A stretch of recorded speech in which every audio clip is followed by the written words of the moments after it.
마태복음 26장 69절로 75절입니다.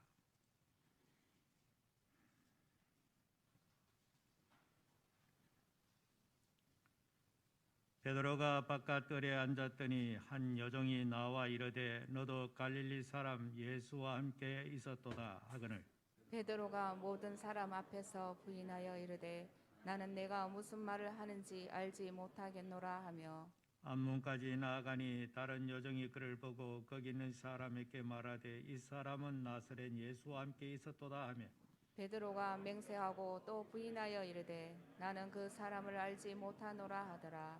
조금 후에 곁에 섰던 사람들이 나와 베드로에게 이르되 너도 진실로 그 도당이라 네 말소리가 너를 표명한다 하거늘 그가 저주하며 맹세하여 이르되 나는 그 사람을 알지 못하노라 하니 곧 닭이 울더라.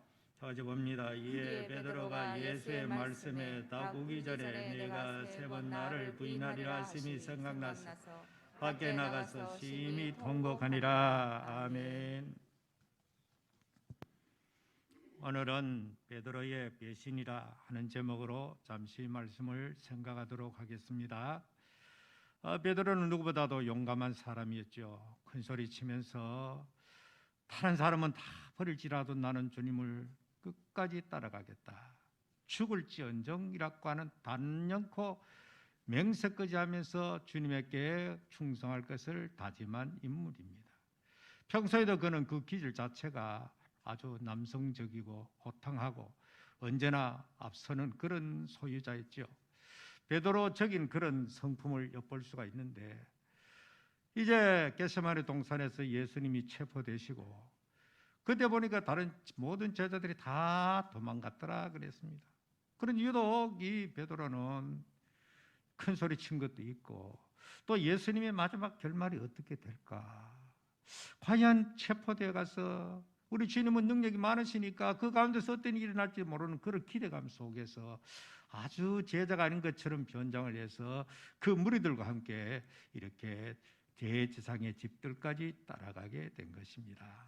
거기서 예수님께서는 이 불법한 자들에 의해서 신문을 받으시고 고욕을 치르시고 매질을 당하시고 이런 광경을 엿보고 있는 가정 가운데에 거기 있는 어떤 사람이 나와서 말합니다. 너도 갈릴리 사람 예수와 함께 있었도다. 너 틀림없어. 너도 저 예수와 한 무리야 라고 말하니까 베드로는 모든 사람 앞에서 부인하여 이를 때 나는 네가 무슨 말을 하는지 알지 못하겠노라. 새치미를 뚝 떼면서 나는 네가 무슨 말을 하는지 내가 도무지 알지 못한다 라고 이렇게 그 사람들의 말을 거부하는 그런 입장에 서 있었습니다.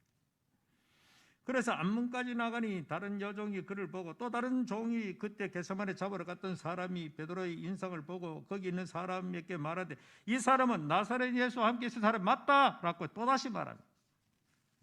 그럴 때에 베드로는 이번엔 맹세합니다. 이 이스라엘 사람들의 맹세라는 것이 굉장히 중요한 것입니다. 주로 하나님의 이름을 가리켜서 맹세하기 때문에 이 맹세는 함부로 할 수 없는 것입니다. 우리말로 그냥 아무도 맹세해놓고 맹세가 없는 그런 것이 아니고 이들은 제체로 하나님 앞에 하나님 이름으로 가리켜서 맹세하기 때문에 오직 했으면 성경에 함부로 하늘로도 땅으로도 함부로 맹세하지 말라고 했겠나요?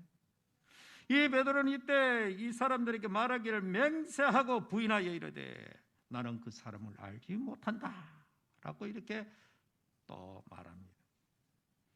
조금 후에 곁에 섰던 사람들이 나와 베드로에게 이르되 너도 진실로 그 도당이라 네 말소리가 너를 표명한다.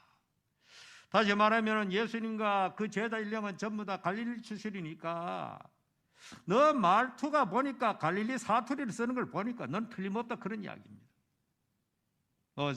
경상도 사람이 서울 오래간 살아봐야 서울 흉내를 낸다 그래도 자세히 들으면 거의 다가 이 사람의 출신을 잘 알게 됩니다. 예를 들어 우리나라의 김영삼 대통령이 얼마나 일찍 서울을 하상경했습니까? 그러나 그 소리는 수십 년을 살아도 이 경상도 언어에서 벗어나지 못하는 모습을 볼 수가 있습니다. 그러니까 그 사람들이 이 베드로를 보고 너는 갈릴리 출신이고 갈릴리 말을 쓰는 거 보니까 너 틀림없어 라고 이렇게 말하게 된 것이죠. 그러나 그때 베드로가 어떻게 말합니까? 최종적으로 그가 저주하며 맹세하여 이르되 이제는 저주 단계까지 나갑니다. 처음에는 일반적인 부인을 하다가 두 번째는 맹세하다가 이번에는 아예 저주까지, 누구를? 예수를 저주했다. 사람이 신앙이 낮아지고 이렇게 뒷걸음치면 이와 같이 참혹한 단계까지 신앙이 뒷걸음치는 모습을 볼 수가 있습니다. 그때에 베드로가 예수의 말씀에 딱 울기 전에 네가 3번 나를 부인하리라 하심이 생각나서 3번째 부인하니까 새벽닭 소리가 났고, 예수님께서 전에 네가 새벽닭 오기 전에 3번 나를 부인하리라, 그 말씀이 너무나도 그 예언이 정확히 일치되는 모습을 보고 너무 충격을 받고 더 이상 그곳에 있지 못하고 밖에 나가서 심히 통곡하니라. 전해 내려온 이야기, 역사의 정확한 정사는 아니지만은 훗날 베드로는 평생 새벽 닭 울면은 심히 괴로워. 그때 일이 생각났어. 평생을 새벽 닭만 울면 울었다는 그런 내려오는 이야기가 있습니다만, 자, 오늘 이 베드로의 배신, 어찌하여 베드로 한 사람뿐이겠습니까? 2000년 전 예수님의 제자 베드로 한 사람만이 그런 일을 했겠습니까? 오늘도 수많은 사람들이 예수를 믿고 신앙생활을 한다고 하면서 수시로 예수님을 부인하고 배신하는 이런 일들이 예사롭게 되어지는 거죠. 예수님의 사람이면서도 밖에 나가서 예수님 안 믿는 사람처럼 행동하고 살아가는 것, 또 무엇보다도 신앙의 양심에 거리끼는 행동을 하는, 신앙의 양심에 반하는 행동을 하거나 말하는 것, 전부 다 어쩌면 이 시대의 예수님을 배신하는 행위와 마찬가지라는 거죠. 참으로 이 배신이라는 단어는 참 은혜를 변망덕한다, 그런 뜻에서 말하죠.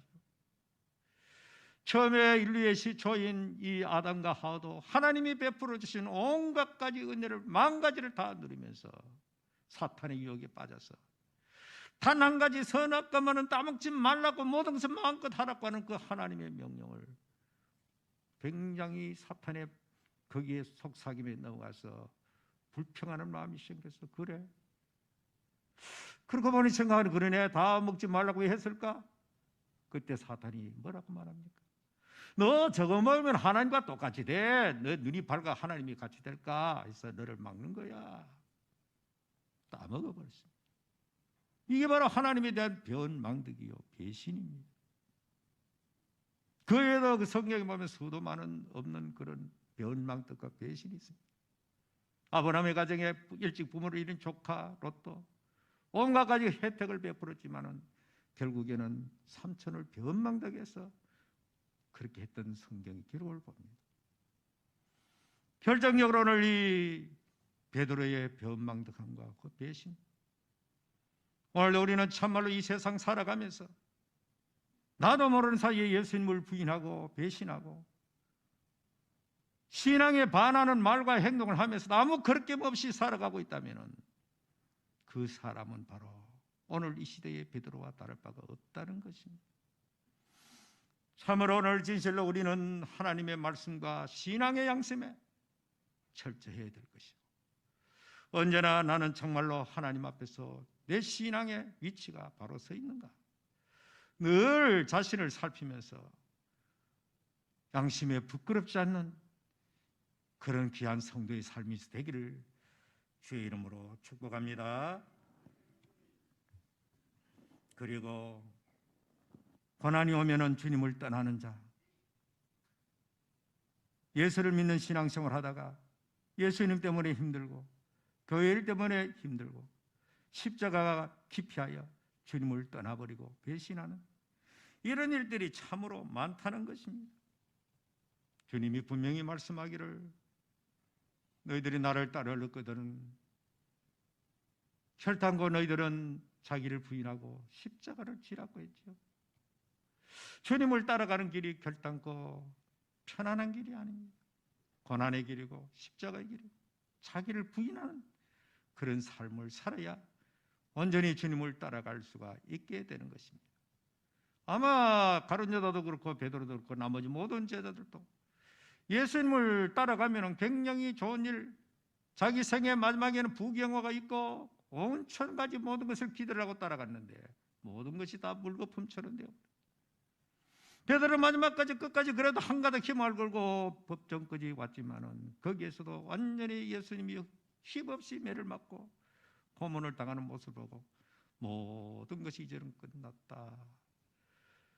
결단과 베드로는 예수님과 함께 고난받는 것을 생각지 않았습니다. 오늘도 우리는 고난이 두려워서 고난을 기피하는 그런 일, 그것이 바로 오늘의 주님을 부인하는 생활이요 배신하는 생활인 것입니다. 우리 모두는 주님의 몸된 교회와 더불어서 고난을 함께 나누어 짊어지고 주님의 교회 필요할 때에 기꺼이 나설 수 있는 그런 귀한 성도가 되기를 주의 이름으로 축복합니다.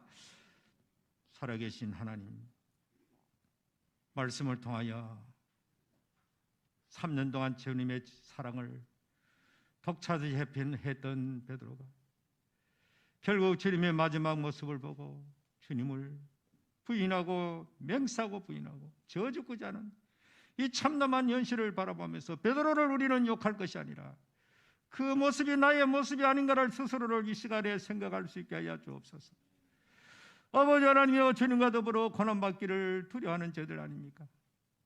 그리고 양심에 반하는 행동과 말을 하면서 마치 예수 믿는 사람처럼 무늬만 기독교인으로 살아가지 않습니다. 다시 한번 이 말씀을 통해서 우리 자신들의 신앙의 정체성을 회복할 수 있도록 은혜를 내려 주시옵소서.